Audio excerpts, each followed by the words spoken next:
part two, real quick, of the neediness component is another topic I want to talk about that relates very much to the same thing, which is that women test.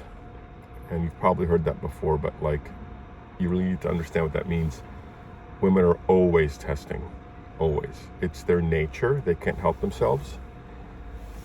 Largely driven by the evolutionary need to make sure that the man they're with can keep them safe. Physically, emotionally, in terms of responsibility. I mean, back in the caveman days or whatever, we have 2.5 million years of human evolution, 100,000 years of modern human, 3,000 years of civilization, maybe 4,000 or 5,000 years of that. But for the most part, women wanted to be with men who could provide safety. Otherwise, her and her children would be in danger. People talk about gold digger and all this stuff. They don't understand women. All women are effectively gold diggers. The term is actually called hypergamy. Women, by their nature, people say women fuck up. They don't fuck down. They don't fuck sideways. That's their evolution. They were wired that way. Even if they have no desire to have children, even if it's a 50-year-old woman who's got a career and she's a CEO of a company, her lizard brain, her evolutionary wiring is always testing the strength of the man she's with.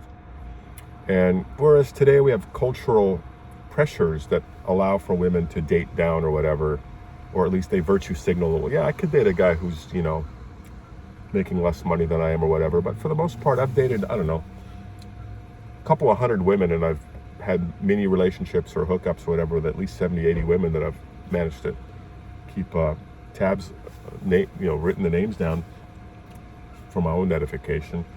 The vast majority of them, the overwhelming majority of them, agreed, whether they were super liberal, progressive feminist types or conservative, traditional stay-at-home mom types. They go on a date with a guy, he doesn't pay for the first date, they're gone. These are tests. If you text them and they don't get back to you for a day, it could take a whole day. They get back to you the next day. They're testing you. If you get needy, you fail the test. I look back at the women I've dated that I wasn't super into, and I rarely, texted them first, or if I did, it was usually to get them to come out and, have fun. I didn't make small talk texts or any of that stuff. I was never feeling that desire to check if they're there. And so they were chasing all the time. They were really, into me.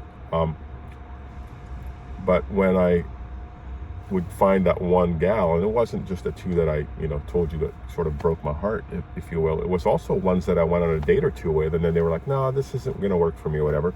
But it was because of my energy, and I was failing their tests, even though I even got to a point where I understood that, and I still would fail the test because my own internal wiring is, this is what I have to work with. This is one that's going to get away. There's a lot of guys vying for attention, and there may well be a lot of guys vying for attention, but she's testing all of them, and most of them are failing. And so women are always testing. They're testing your strength, not just your physical strength. That's not actually as critical. It's your emotional strength. The gal who broke my heart told me when we had this conversation after our breakup that, and rarely do women really know why they're breaking up with you, but she threw out a lot of bullshit. But there was one thing she did say that was definitely true, and it was definitely something that occurred because I was so into her that my emotions got wrapped up in it.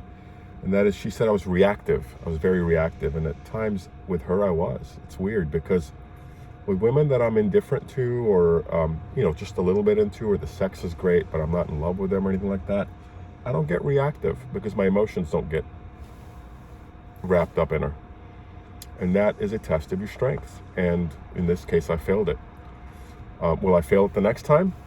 Well, I don't think I will, because I'm very self-aware now, but I'm here to pass that on to you in case you wonder sometimes why it didn't work out with one gal but another gal's chasing you, and maybe your friends say objectively they both look similar, they're both attractive, but one did it for you. you failed her tests.